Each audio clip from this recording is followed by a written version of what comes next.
केदार घाटी की सम्मानित जनता को मेरा सादर प्रणाम और बाबा केदार के चरणों में प्रणाम करते हुए आज केदारनाथ उपचुनाव में इस कार्यक्रम को आगे बढ़ाते हुए मैं कहना चाहता हूं कि आज केदार घाटी के लोगों के पास उनके पास एक हीरा मिला हुआ है और उस हीरे को तराशने का काम अगर केदार घाटी की जनता करती है तो मैं समझता हूं कि ये बदलाव इस केदार घाटी से होकर पूरे उत्तराखंड में होकर रहेगा। आज अगर 2 साल के लिए आप लोगों ने इस भाई को जो त्रिभुवन चौहान जिनका चुनाव निशान हीरा है, अगर इस हीरे को तराशने का आप लोगों ने काम कर दिया तो मैं समझता हूं कि 2027 में आपको हीरे के रूप में ही सरकार मिलेगी। आज चुनाव में चाहे भाजपा हो चाहे कांग्रेस हो, उन्होंने उन राष्ट्रीय दलों ने अपने तमाम 70 विधानसभाओं के विधायकों को, सांसदों को, मुख्यमंत्रियों को, पूर्व मुख्यमंत्रियों को यहाँ की जनता के सामने यहाँ पर लाया है।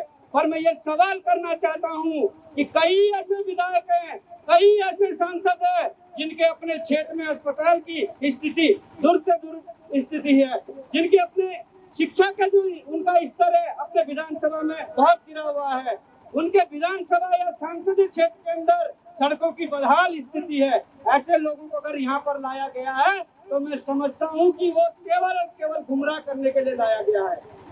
आज आप लोगों को अपने इस बेटे को समझना पड़ेगा, अपने इस भाई को समझना पड़ेगा, इनके विचारों को समझना पड़ेगा।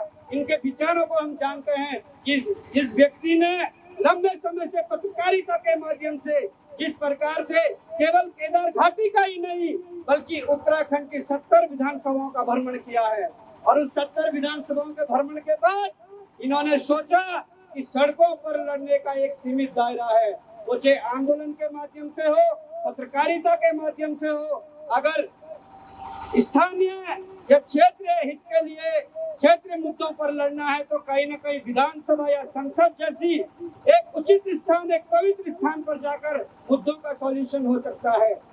आज केदार घाटी के लोग, मैं समझता हूँ कि उनकी आस्था के साथ खिलवाड़ जो किया है, उनकी आस्था के साथ ये खिलवाड़ किया है कि इस बाबा केदार के इस मंदिर को, बाबा केदार के इस धाम को दिल्ली में बनाने जा रहे थे। चलो हमें तो पता था कि भाई आज केदारनाथ जो मंदिर है वो केदारनाथ में स्थित है, परंतु क्या हमारे आने वाली पीढ़ी तो मानती क्या पता नहीं पहले से दिल्ली में ही केदारनाथ है।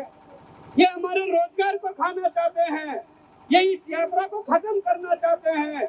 इन लोगों की जो मानसिकता है वो यहाँ के हित में नहीं है। आप लोगों ने देखा होगा कि देहरादून की मलिन बस्तियों में उनको बचाने के लिए अध्यादेश लाया गया, और जब यहाँ पर दुकानें तोड़ी, जब यहाँ पर ढाबे तोड़े तो उसमें हमारी सरकार है, उनका जो पीला पंजा था उन्होंने एक एक व्यक्ति की, वो गरीब रहा हो कैसा भी रहा हो, उसने कर्जा लिया हो, उसकी हालात को उन्होंने नहीं देखा है।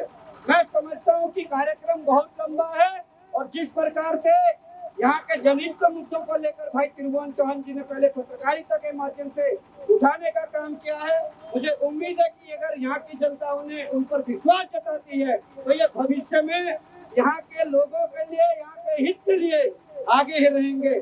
आगे बहुत लंबा रूट है। मैं चाहूंगा कि त्रिभुवन भाई को हम लोग भी सुनना चाहेंगे और आप लोग भी सुनना चाहेंगे, तो मैं माइक त्रिभुवन भाई को थमाता हूँ और अपनी बात को रखें, फिर आगे का सफर भी तय करेंगे। धन्यवाद। जय बाबा केदार।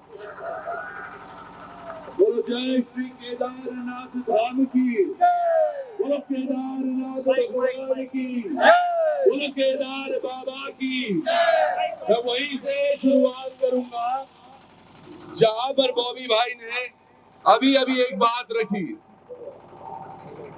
बॉबी भाई ने बात रखी बाबा केदारनाथ को रोस्ट करने वालों लोगों को आज हम मौका दे रहे हैं। बाबा केदारनाथ हमारे गौर देगी, हमारे पोंगड़ा देगी, हमारे पटोल देगी, हमारी आर्थिकी देगी, हमारे बच्चों का रोजगार देगी।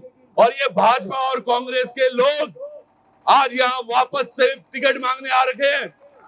हरक सिंह रावत अभी चिल्ला रहे थे, ऐसा मैंने सुना। यहाँ क्या सुनाने आए थे वो तुम्हें पता नहीं, तुम कौन से दल में होते हो।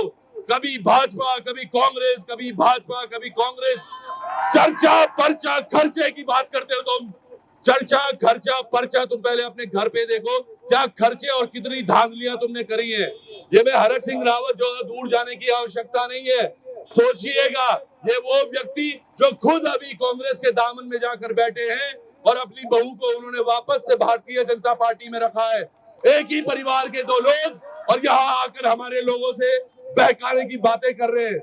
आज मैं बता रहा हूं, सौगंध है केदारनाथ की, इन दोनों दलों को यहां से उखाड़ कर फेंकेंगे। और ये कांग्रेस वाले आज इतनी हालत इनकी खराब है, ये कह रहे हैं कि ये तो बी टीम है, ए टीम है भाजपा की।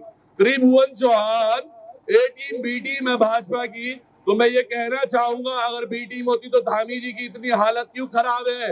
आज सुबह हमारा कार्यक्रम था अभी त्रिजुगी नारायण में, तो त्रिजुगी नारायण में ही कार्यक्रम इन्होंने भी रख दिया। हर दिन ऐसा हो रहा है। जिस दिन गुप्तकाशी में हमने पहले दिन कार्यक्रम किया था, उसी दिन इन्होंने अपना कार्यक्रम अगस्त 19 में किया था। हर बार एक ही बार, और इनको समझ नहीं आ रहा है। मैं मान के चल रहा हूं, आज भारतीय जनता पार्टी को जो भी जनता सपोर्ट कर रही है, ये जो भी जनता सपोर्ट कर रही है, उसको भी बाबा केदारनाथ माफ नहीं करेगा। याद रखना, बाबा केदार ने ये व्यवस्थाएं हमारे लोगों के लिए, हमारे युवाओं के लिए बनाई हुई हैं। इन्होंने उस पर कुठारा घात किया है, हमारे पेटों पर लात मारी है, हमारे बच्चों की अव्यवस्थाएं की हैं आर्थिक। आज वो आर्थिकी को सुधारने का मौका है। हम 6 महीने अलावा और कोई कारोबार नहीं, क्योंकि कोई इंडस्ट्री नहीं खोली, न भाजपन खोली न कांग्रेसन खोली। आज तक अगर बोलूं तो हमारे बच्चे पलायन नहीं करता। के बालक दिल्ली छिन, के बम्बे छिन, के कलकत्ता छिन। एक मौका चिबड़ू आप सब लोगों को, आप गौरव बच्चा छू में यक और यकमिडिन जेत है। हम कक आवाज उठे तो आप सब जड़वन, और एक मौका आबारे तो आप सब लोगों बोण जो मैं बड़ा हक से छू बनू। नैतर 10 साल आशा नोटियाल याद करा आप, क्या किया आशा नोटियाल जी ने 10 साल, वो याद करो आप। क्या किया है 5 साल मनोज रावत ने, जो हमेशा रोते रहे, मैं विपक्ष में हूं, मैं क्या करूं, मैं विपक्ष में हूं, मैं क्या करूं। आज जीती था मुख्यमंत्री थोड़ी नहीं मन भाई तुमन, तो क्यों बरगला रहे हो जनता को। मुझे लगता है भाजपा और कांग्रेस को अभी बस्ता पैक करके वापस जाना चाहिए, क्योंकि ये युवा, ये मातृशक्ति हमारी, ये बुजुर्ग अब सब समझ चुके हैं कि इन्होंने ढकोसले बना रखे हैं और लगातार ढकोसले बना रहे हैं। आज के बाद आप लोग शपथ ली लिया, याद रखिया, जो भाजपा कांग्रेस से बात करूं तुम्हारे गांव में भी, सो बाबा केदार ते पसंद नहीं कर दूं। अगर कर दूं तो कभी यूं की बात नहीं छोड़ना। बाबा केदार को छला है इन्होंने, दोनों दलों ने बराबर बराबर, और यहाँ पर आके चिल्ला रहे। हमारी जनता इतना बेवकूफ नहीं है, अब हमें इनको समझाना होगा। ये 2024 का नया उत्तराखंड है और नए केदारनाथ का एक उदय है। अब यहाँ से जो होगा वो जनता के हित में होगा, जनता के लोगों के लिए होगा, यहाँ के युवाओं के लिए होगा, मातृशक्ति के लिए होगा, शिक्षा, स्वास्थ्य और रोजगार। मैं फिर जा रहा हूं अभी, लेकिन जल्द आपके बीच में आऊंगा एक विश्वास के साथ कि हाँ, हम वो काम करेंगे जो करने हैं हमें। समय भी सूक्ष्म है, पर आप सब लोगों को बहुत बहुत प्यार, और सभी क्षेत्रीय जनता को, सम्रांत जनता को मैं यही कहना चाहता हूं, यो 2 सालों मौका आपन बोण, और मैं बड़े हक से कह रहा हूं, ये बड़ा हक है मेरा हक मुझे चाहिए, मुझे आप सब लोग वोट करेंगे। अब की बार 20 तारीख को जब आप अंदर जाएंगे, अपनों बच्चों पर देखना, और बच्चों को देखने के बाद 5 नंबर पर चापो हीरा, 5 नंबर का बटन दबाना और हमें अपना आशीष देना। बहुत बहुत धन्यवाद, बहुत बहुत प्रणाम, नमस्कार। चलो इसको गाना चला दे, गाना। चलो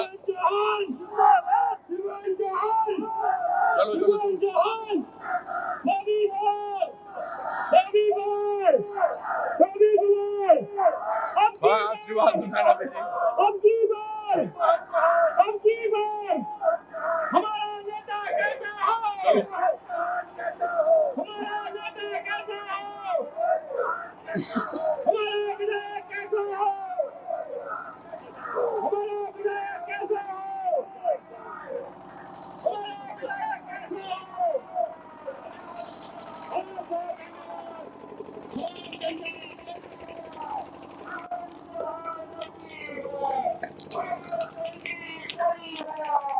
याद रखो आगामी 20 नवंबर का दिन होगा।